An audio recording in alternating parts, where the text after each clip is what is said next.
Jesus! I have to apologize. It was getting a little hot in here.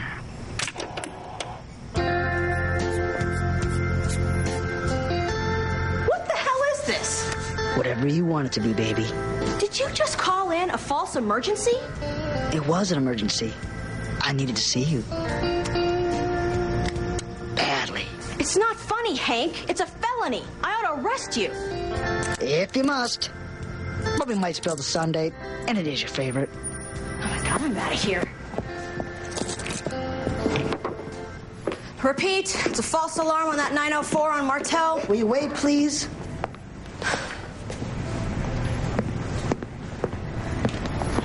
Can I ask you something before you go? How's the lawn jockey case going? You mean you pulled this little stunt just to get me over here to ask me about the McIntyre case? No, of course not. I'm just curious is all. Just trying to make pillow talk, baby. You are unbelievable. Oh, come on, Sugar Tush. Don't Sugar Tush me. And the next time you're on fire, don't call 911.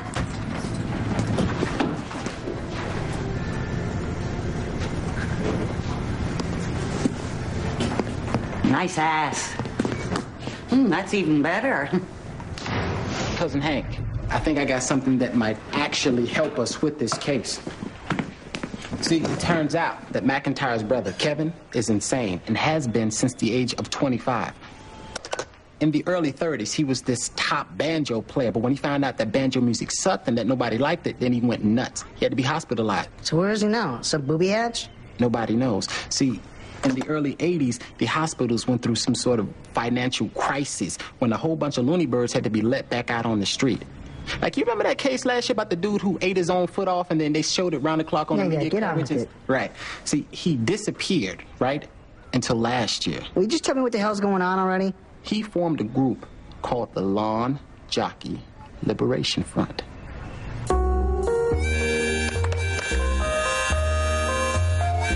Yeah.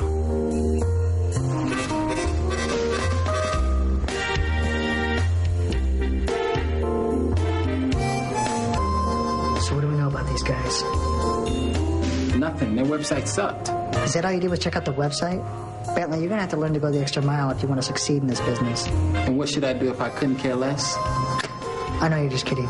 So I'm not even going to answer that. And hot request, we will ride the bumper cars. Holy crap, holy!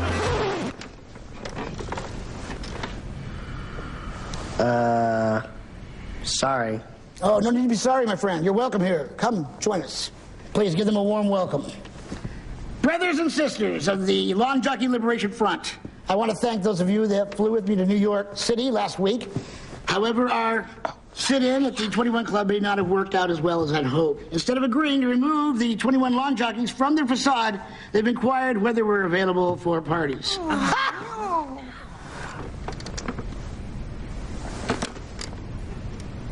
Now, I don't want any of you to look at this as a setback in any way. We will continue to fight, to educate people as to the hurtful stigma of lawn jockeys.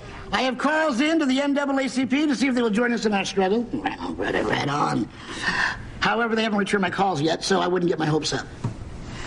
Now, let's take a look at the minutes from last week's meeting.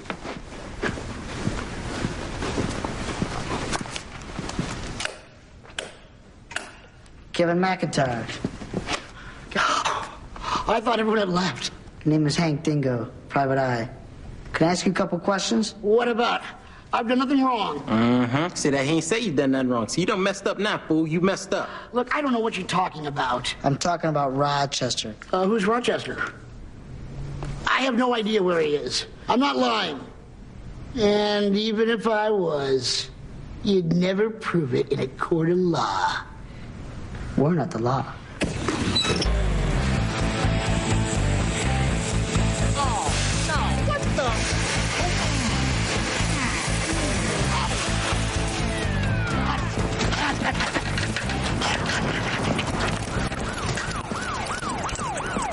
Now, there's no way you're gonna talk yourself out of this one. Oh, yeah? Study the master and learn. Hank! Oh, yes. I am loving this. You're the best cellmate I've ever had. You should be a life coach. I love you, man. Whatever, butt cheese. Study to master and learn, huh? Don't give me any crap. I just spent the weekend in a holding cell with a predatory homosexual. Ooh, it's a nasty visual, dude. You're telling me, damn Catholic priest. He thought it was some altar boy he met at St. Anastasia's Bible study last year. Oh, no. Oh, my Lord! How's my sonny boy? Fine. They didn't hurt you, did they? Let me take a look. Did the cops do anything to you with the plunger? Stop it, Mom. This is what we had those talks about? You're embarrassing me. Now, somebody tell me what's going on. You solved the case. Well, sort of. It turns out the ex-husband, Donnie, McIntyre's brother, Kevin, and Worthington the butler, they were all behind the ransom demand. The dwarf told the cops everything in his delirium, especially after the beating that you gave him. So they did have Rochester. Well, not exactly. You see, their plan was to create a fake Rochester, then ransom that back to the widow for the $1 million. So then who has the real Rochester? That's for you and Bentley to find out. Mrs. McIntyre called, and you're back on the case. At $100 a day, plus expenses. Hank, I took your advice and had that grain of sand analyzed. And it turns out that that sand is from somewhere in the Middle East. Arabs. Just like Budgie said. Well, my guy's still working on exactly where that sand is from. Anyway, I decided to expand our search. Here's what I found. Now, suddenly, the McIntyre robbery doesn't seem so unique. You see, he was just the latest victim in a series of robberies. Before L.A., it was D.C. And before D.C., it was Dublin. And before Dublin, it was Thailand. This thing is international, man. Good job, kid. Whatever I'm paying you, it's not enough. You ain't paying me nothing. See, how good am I? Sharp deductions is what this business is all about. You keep it up, you might just make secretary someday. Ooh, secretary, don't tease me. Look, so what we gonna do now? We're gonna set a trap.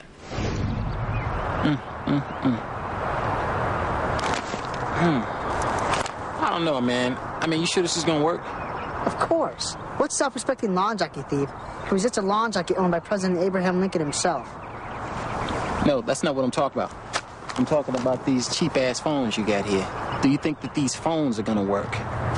Why wouldn't they work? They're the best Radio Shack has to offer. And get out of here before you get seen. Like, don't you want me to stick around in case you need some backup or something? A black person? In this neighborhood? After dark? What, do you want to get us both shot? Get back to the office, and if anything happens, I'll call you.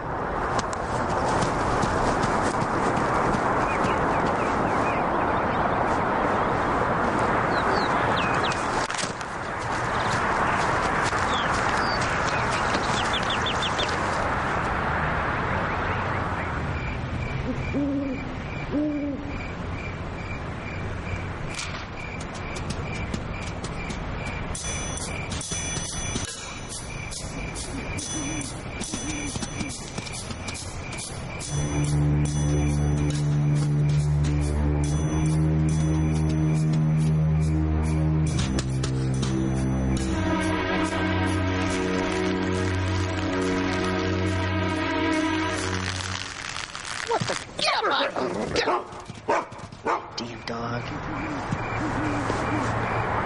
Could be worse. Could be raining.